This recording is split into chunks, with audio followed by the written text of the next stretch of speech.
Underpad ang tawag nito, underpad. Underpad. Underpad. Okay, pakitas bro. Duha- duha- So dapat talaga ang underpad is dalawa. Okay, okay lang bro, okay lang yan. So, for example, yung pasyente natin is, unang demonstrate. For example, yung pasyente natin is conscious clear siya, nakakagalaw pa, nakakatulong pa, okay?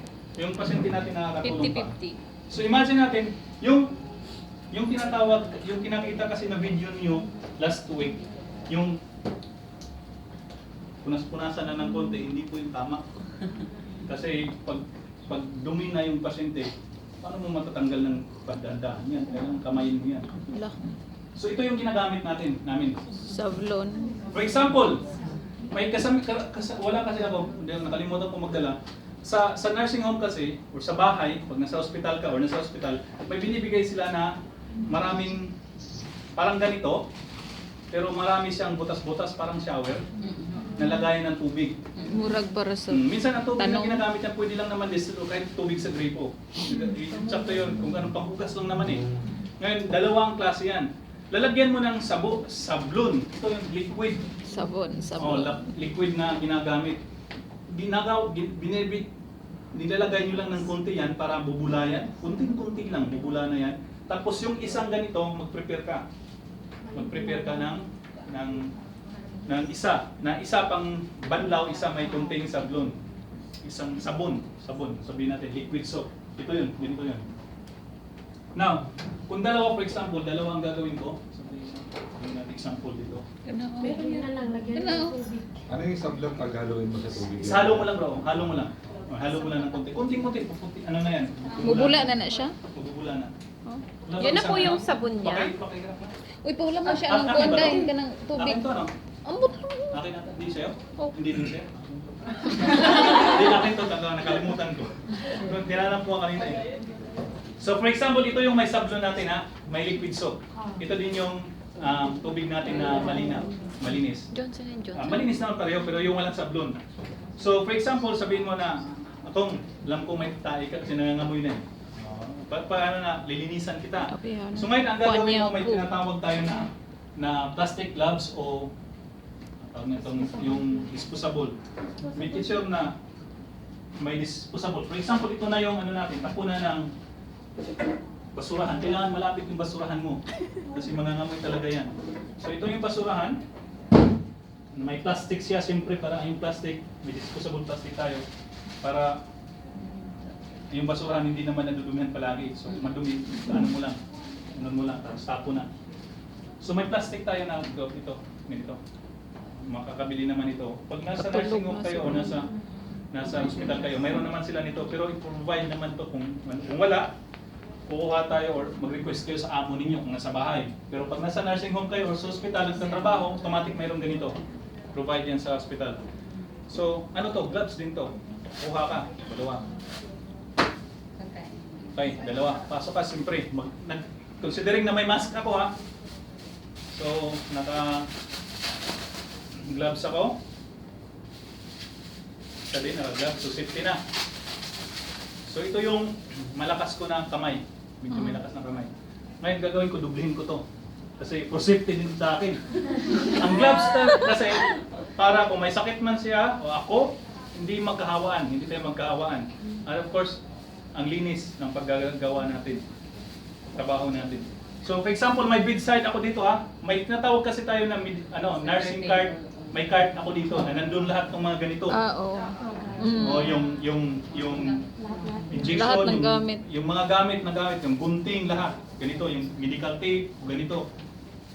Aparatos, nandito lahat sa gilid ko. So, for example, nasa gilid ko lahat yan. Kuha ko ng isa, dalawahin ko ha. I don't know kung gitong ginagawa ng iba, pero ito yung ginagawa ko. At ito rin yung tinuturo ko sa karamihan ng mga bago namin ng mga worker. So, dinalawa ko, malinis to na gloves. Ngayon, tatanggalin ko. So, pasyente ito na conscious ha, marunong pang umasista. Ngayon, kung lalaki siya, tatanggalin mo to, tatanggalin mo tong tape sa gilid. Dalawa to eh. Ngayon, i-close mo siya kasi minsan didikit kasi. Didikit to pag hinihilan natin. So, i-close mo siya, close mo para hindi na didikit. I-close mo rin siya. Ngayon, pag open mo ng ganon, siyempre may expose na yung ano niya, Dumi. yung perineal niya. Mm. Kung lalaki, siyempre. Mm. Nakikita mo yan. Pero yung dumi niyan, nandyan, nagkakalat yan. Pati dito sa may bandang Singit. niya. Mm. Yun ang trabaho natin. Minsan, pag makapal-kapal pa yung buhok dito, isa-isahin mo pa yan. Kaya advice ko sa inyo, tama po, yun po talaga. Kaya advice ko sa inyo, pag may hawak na kayong pasyente, i-groom nyo. Huwag naman tanggalin lahat kasi baka magalit naman yung pamilya. Pero kung gusto, paalam mo Bawan sa na lang. pasyente. Kung conscious clear ha, pero kung hindi din mabuti. Para Tanggalin mo na lahat. Oo, kasi po, ang ano yan, ang reason nun is para safety. Kayo nga, mga nanay dito, pag nanganganak kayo, huwag nyo sabihin, tinatanggalin ng doktor, di ba? Oh, ako pang nag-ano niyan dati. Ako man nagkakat, lalo na pag bagong panganak. Na talagang i-rereso yan, hindi kayo na mahiya. Walang hiyaya na sa loob. So, ganun din sa pasyente natin.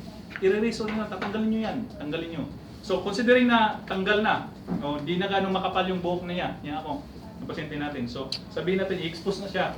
Expose lang natin ha. Ito talagang trabaho natin. Gold mining. So, ito yung may liquid, di ba? So, konting banlaw lang. Konting banlaw. Tapos sabayan mo sa kamay mo. Ito, sabayan mo sa kamay mo. Itong gloves, no? Mm. Kasi hindi mo nang pwedeng gagawin dahan-dahan yan. Hindi mo rin pa push yan na pag ganun, okay lang. So, kailangan lilisan mo yan. From left side, kailangan pababa yung pag ganun ba? Kung saan yung nakita mo yung dumi, pag ganun mo. Okay? Sa kabila naman, kunting ano sa kamay mo, pag may dumi pang na ano, tapos pag ganun na naman, pababa. So hanggang kung saan tingin mong nandyan pa, huwag mong pag ganun. Baka magugustuhan niya akong yan. Kailangan pababa lahat. Okay? Pababa. Ngayon, kung babae naman, medyo, ano yung babae kasi ang dami-daming skinita dyan eh. Sa loob. Kailangan ipaangat mo lang na siya ng konti. Kung conscious clear ha, kung conscious clear, ano mo lang siya, ganun, ako pa, ano lang, spread mo lang ng konti. Spread mo lang, bend mo lang ng konti siya. Tapos linisan mo. Alam mo na sa babae, alam nyo naman yung mga babae. Sa mga lalaki, alam ko mas alam nyo lalo. Magagaling na kayong maglinis niyan. So, linisan nyo lang pa. Ganun pa rin yung procedure, pababa. Oh, tapos pag talagang madumi, o minsan konti lang yung dumi, ang daming dumi niya nasa ilalim, nasa liquid eh. So, ang purpose lang nito is malinisan dito sa taas. Ngayon, pag madumi na to, siyempre dispose mo. Kaya nga rason ganyan eh. Dinubli ko kasi ang reason ko, alangan naman baka mabutas pa, nasa kamay ko na yan. Yun ang purpose kung bakit ko dinubli. Pagkatait-ait. Kuha ka na naman ng isa. Huwag ka lang maano, kuha ka ng isa. Pag medyo tingin mo okay na, ngayon ito yung malinis. Ito malinis to kasi nandito lang naman ang dumi yan eh. Hindi naman naaabot yan. Kung talagang nag-LBM yan, talagang hanggang likod pa yan. Pero considering na hindi naman siya nagdudumi ng marami, ano lang, normal lang. So, ipupunas mo yan itong side na to. Okay? Para dry. Hindi pa Tapos hugaw. punas mo lang din dito sa kabila para dry siya. So kung may tissue, it's up to you na lang. Kung tissue mo siya, it's up to you na lang. Kung nasa inyo na lang yan. Ngayon, ilagay mo lang lahat yan dyan. Ilagay mo lang dyan lahat. Ngayon, akong tumagilid ka, right side. So malinis to ha, alangan mahahawa ka sa pasyente na hindi, pinalitan ko na to. So ang gagawin natin, ang gagawin mo, kasi wala tayong bed. Igilid mo siya. Kung gilid ka, pagilid ka nun. Make it sure na yung paa, yung kamay niya, hindi naipit ha. May bed naman yan. Kung hirap siyang mag-balance, may ano naman, side drill na tinatawag eh. Side drill oh. Yung side drill, ito yung... Saan ba yung remote ko? Yung side drill, ito ganito kasi side drill. Saan ba yun? Ito yun, mga ganito side drill. Tatawag na side drill. Tatanggalin mo yan pag inatayo. Pero pag nasa high bed na siya, talagang fully ano yan, taas mo. Nakataas yan siya. So may side drill naman, sabihin mo lang na ako, hawak ka dun sa side drill. Kasi minsan kasi wala na silang lakas eh. Napupunta na dito. So ganun. Kung nakikita nyo dito sa likod, hindi lahat. Sa kabilang side lang, Oo. para makita. Hindi, okay lang bro, okay lang. Ganyan. Kung, sige, kabila nga. Lipong ng... Okay. Kung nakikita nyo, na-expose na yung puwit niya. O, di ba? Expose na. So nandito na yung dumi, yung dumi na, for example, mga dumi na nandito, yung ito lang disposable na ano. Di basa na kayo. Disposable na, medical disposable na gamit. So for example, kaya nga ganito lang kadami, hindi ganong basa. Kasi yung dumi lang naman ang kinukuha natin eh. Minsan ka, pinupunasan nga lang ng wipe yan sa mga bata, di ba? Yung Oo, wet sa tissue, mga di ba? bata. So, wag nang masyadong magbasa. Pero ang purpose nito is yun, para safety, hindi ka magpapalit ng bed palagi. Hirap kasi palagi nagpapalit ng bed. Ngayon, pag na-expose mo na yung gilid, ang dumi niyan is nandito na yan, nagkakalat. Kasi minsan nandito, umabot pa yan dito. Yan. Pag nakaganyan na siya, kuha ka na naman sa may tubig. Yung tubig, may liquid na may, ano ba to? Liquid na may liquid soap. Siblon. Ngayon, ganun pa din. Ganun mo. Kung nandito nagsisimula, alalayan mo Pababa. lang. While nagdidilig ka or nagdidilig ba ang tawag doon? Inano mo ng tubig, buhos mo ng tubig, o ganun mo, pababa. Okay? Kuha nyo? Pababa nyo lang. Ganun, pababa. From dito, dito, dito. Hindi na dukutin. Kung talagang siya Hindi ako na dukutin. mag-request pa na linisan ng mabuti, yan na yan. Ganun na, balik mo lang. Okay? Kung talagang dumi na, madumi, palitan mo lang ulit. Dispose mo. Palitan mo lang yung gloves mo. Kuha. So kung may puti na may yung liquid soap, balik mo yung malinis. Okay? Oo, Palitan mo banlawan. naman yung gloves mo. Huwag akong palit na. Considering na pinalitan ko na, ganun pa rin yung linis mo. So ngayon lahat ng dumi nandyan yan sa baba. Kuha nyo, nandyan na yung dumi. Lahat. Example, madumi yan. May mga madumi talaga yan. Tayo yan. So kung tatanggalin mo na siya, ngayon ang gagawin mo, ganun mo lang yung tatakpan mo lahat ng, for example, may dumi. Example tayo. Ito yung mga dumi, for example. Yan mga dumi na, kalat yan, madumi na rin yan. Ganun mo lang siya. Kuha, tapin mo lang, tapos sabihin mo sa kanya na pwede bang itayo konti, bro, angat konti, angat konti. Angat po, konti bro. So ganun. So ngayon, madumi yan eh. Ilokot. Ngayon, yung tinupi ko kanina, balik mo full, so malinis na. So siupaw na siya. So ito na yun, yung dumi. Of course, i-dispose na natin. Kumain na naman. So ngayon, kung sa tingin mo, ang lahat ng halos ng dumi o 90% ng dumi nandito na, pabalikin mo siya. Ito yung purpose nito. Ito yung final na, final na washing. Balik mo ka. Bro, iangat mo lang ng shot. Pero kung talagang dumi-dumi, pwede yung dalaw gamitin mo. Ito yung linis talaga na linis. Kung mayaman naman yung amo mo, sige, balik ka, pilitin lang ng ganito, di ba? Pero kung nagtitipid ka ng mga ganito, gusto tingin mo kunti na lang, gamitan mo lang ng isa.